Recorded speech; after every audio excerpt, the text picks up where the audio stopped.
এক প্ৰকাৰ দেখা হৈছে দিনে ৰাতিয়ে বৰ্তমান মানুহৰ মুখে মুখে এই নিৰ্বাচনৰ কাৰণ যিহেতু সমাগত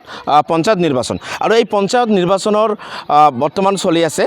প্ৰাৰ্থীৰ নমিনেশ্যন আৰু প্ৰাৰ্থীৰ নমিনেশ্যন যোৱা পৰহি নামনি অসমত এক প্ৰকাৰ সম্পূৰ্ণ হ'লে আৰু প্ৰাৰ্থীসকলে যিসমূহ ডকুমেণ্টছ বা যিসমূহ নথিপত্ৰ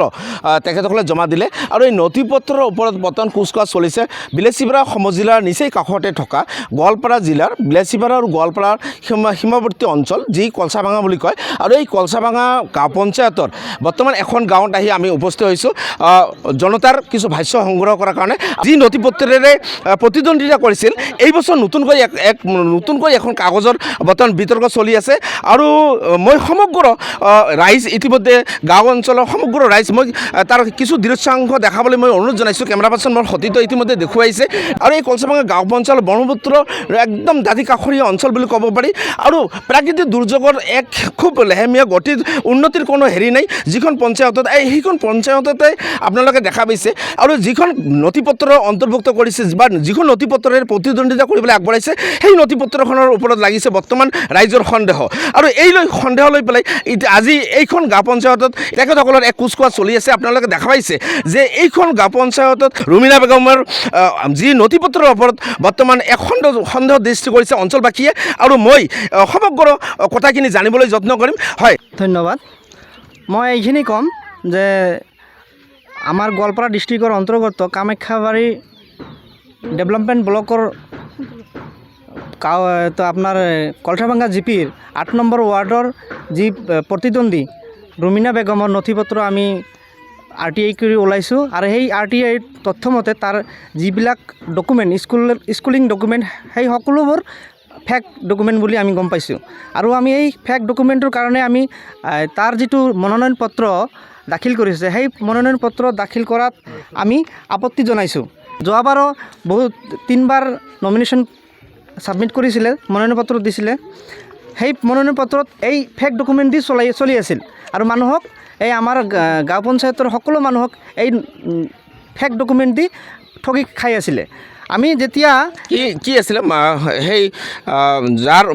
নথিপত্ৰৰ ওপৰত আপোনালোকৰ বৰ্তমান এক সন্দেহ উপজিছে আপুনি তেখেতৰ নাম ক'ব পাৰিবনে নিশ্চয় ক'ব পাৰিম তাইৰ নাম হ'ল ৰুমিনা বেগম হয় হয় আৰু এই দ্বিতীয়বাৰত আমি সেই তাৰ যিটো ফেক ডকুমেণ্ট আমি এইটো ধৰা পেলাইছোঁ কেনেকুৱা ধৰণৰ ফেক ডকুমেণ্ট আপুনি অলপ জনাওকচোন তাৰমানে এই ডকুমেণ্টটোত আপোনাৰ দিল্লী এটা বৰ্ডৰ চাৰ্টিফিকেট এডমিট আৰু মাৰ্কশ্বিট দিছে আৰু অসমৰ বৰ্ডৰ পাছ চাৰ্টিফিকেটটো দিছে আৰু সেই দুটাৰ ডিফাৰেঞ্চ হ'ল পাছিং ইয়াৰৰ ডিফাৰেঞ্চ বহুত এটা হ'ল 2007 আৰু এটা হ'ল 1998 তো কমপ্লিটলি ফেক এই তথ্যখিনি আমি যোৱাবাৰ যেতিয়া 2018 যেতিয়া মনোনয়ন পত্ৰ দাখিল কৰিছিলে তেতিয়া আমাৰ সন্দেহ উপজিছিল যেতিয়া স্ক্ৰুটিনিত তাক 1 ঘণ্টা সময়ত ধৰি ৰাখিছিল তেতিয়া আমাৰ সন্দেহ কমপ্লিটলি মানে উপজিছিল আৰু সেই সন্দৰ্ভত আমি এই RTI কৰি তথ্যখিনি উলিয়াইছোঁ হয় তাৰমানে কি এজন ব্যক্তিয়ে আপুনি ক'ব বিচাৰিছে এজন ব্যক্তিয়ে দুবাৰ মেট্ৰিক দিছে এবাৰ 1998 চনত আকৌ এবাৰ দিছে সেইজন ব্যক্তিয়ে মেট্ৰিক দিছে 2007 চনত কিন্তু 2007 চনৰ যিখন সেইখন দিল্লীৰ আৰু 1998 চনৰ সেইখন আমাৰ board of secondary education Assam একেজন ব্যক্তিয়ে দুবাৰ মেট্ৰিক দিছে দুটা প্ৰতিষ্ঠানৰ পৰা কিন্তু দুটাতে আপোনালোকৰ সন্দেহ এতিয়া আমি নিৰ্বাচন আয়োগৰ ওচৰত এই আবেদন এইটোৱে যে তাৰ নথিপত্ৰ যিখিনি আছে কমপ্লিটলি তদন্ত হ'ব লাগে উচ্চ পৰ্যায়ত তদন্ত হ'ব লাগে আৰু তদন্ত মৰ্মে যিখিনি আইনী ব্যৱস্থা হয় তাৰ ওপৰত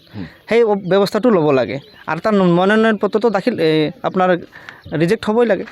এই গাঁওখনৰ নাম কি আছিলে এই গাঁওখনৰ নাম বামুণেৰ আলগা হয় 4ৰ্থ খণ্ড